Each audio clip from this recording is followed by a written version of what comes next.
Hey, I'm Brandon with RevZilla. Today on Ride Tested, we are checking out the Arai Corsair X helmet. So without further ado, let's hop on the R6 and take it for a spin.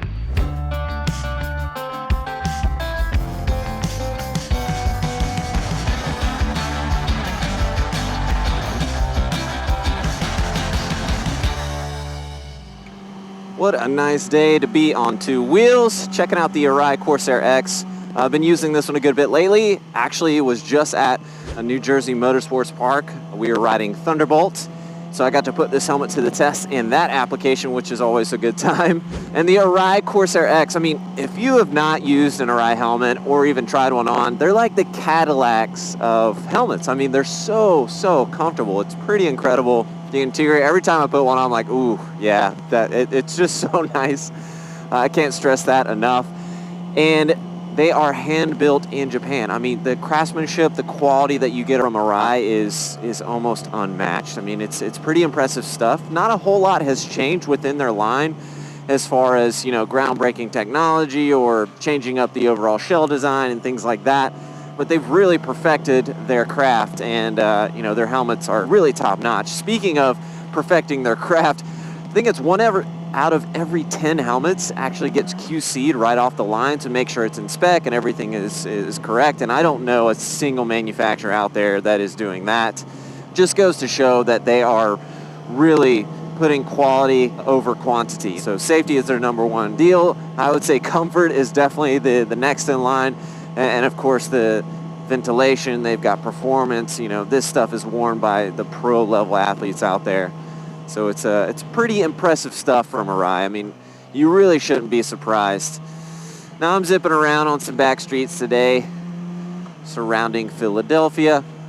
But again, as I mentioned, I was taking this to the track and I really put it through its paces, as we like to say, and it did really well. It stayed with the overall comfort I was looking for. I wasn't boiling hot or sweating or anything. All the ventilation worked really well.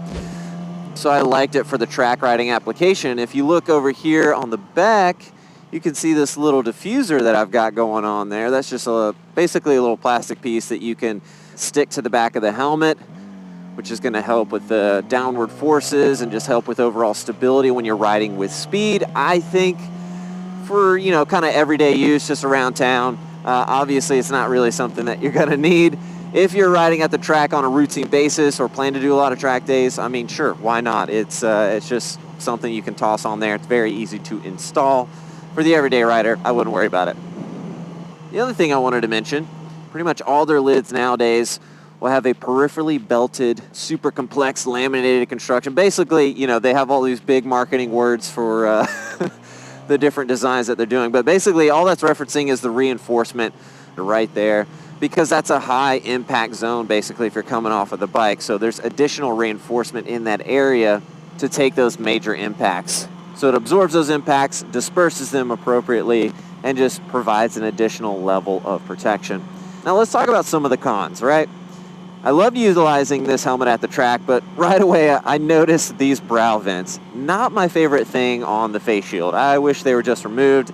I looked around for a few different, you know, quote-unquote race shields, because I know Maverick, his shield does not have the brow vents on it. So when you're in that full tucked, aggressive position, you know, on the straightaway, it was just definitely something I noticed. So that'd be something I would like to see changed, or just give us more variety and options that do not have the brow vents there. The other thing, which I kind of touched on briefly, is that nothing's really changed within Arai's line. You know, they've updated the fit and things like that. Like, you've got 5 millimeters of pill-away material on the liner as well as the cheeks, so I like the adjustability there. That's always nice, and that was an update they made a few years ago. But outside of that, not a whole lot's changed. The other con that I have for you is associated with the face shield. I do not like this little latch system. I mean, it's great. I like being able to lock my shield down in place, make sure everything's nice and secure, but it's still, it works, but it still just feels a little bit cumbersome. I don't know what it is. Even after using this helmet for quite some time, I still just find it a little, kind of have to just search around a little bit, and it's just not my favorite design. Certainly not a deal breaker, but if I had to call out some cons, I think that is going to be one of them for me personally. Let's get into some of the common questions that I saw One of the first questions is, what type of riding is this helmet good for? And I would say it's a little bit more on the aggressive side, a little bit more sport-oriented, if you will. No helmet, in my opinion, as far as just like full-face helmet, is really restricted to any one application. I mean, I would utilize this for everyday riding without hesitation. It's so comfortable. So if I'm doing some touring miles, it's so light, it feels well balanced, ventilation is great. I'd wear this all day long. But of course you have the Snell certification, so if you want to push it, you're doing some track days and things like that, this helmet is going to allow you to do that and allow you to do that comfortably. Again, I can see what I could do about this face shield. I'm sure there's race shield options out there available, but I had a little bit of trouble finding them without the brow vents for this particular model helmet. I think it's something that's going to work well for all riding applications. The other one was directly associated with the side plates. There were a few questions asking if they are still tethered. Yes, they have this little plastic kind of black rubbery tether right there. So you can pop the side plates off when you're changing the shield, but then you don't have to worry about losing them later or them falling to the ground or anything like that. I definitely like that update.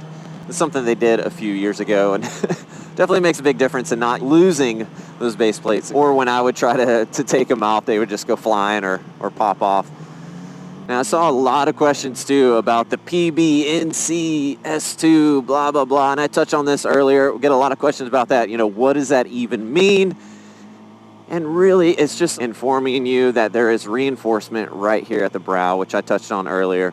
But that is directly what that is associated with. I love seeing those questions. I actually made a Spotify playlist called Peripherally Belted Super Complex Laminated Construction, because I had to remember that for a product video and it was just stuck in my head, and so I made a Spotify playlist called that. So it's pretty terrible. There's not really good songs on there, but if you see it, feel free to follow. I think it's public.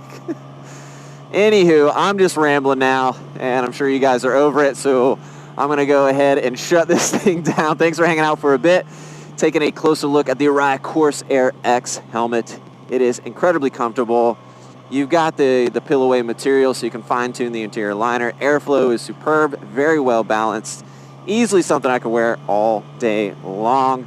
But as always, if you're looking for more information, don't hesitate to reach out. You can just hit me up on Instagram. Usually we post these on social media, or I'll be scouring the comments for a few days there on YouTube as well. So I'll try to get back to you if you have any additional questions. Hopefully you guys are getting out there on two wheels, staying safe. As always, keep it pinned. Woo!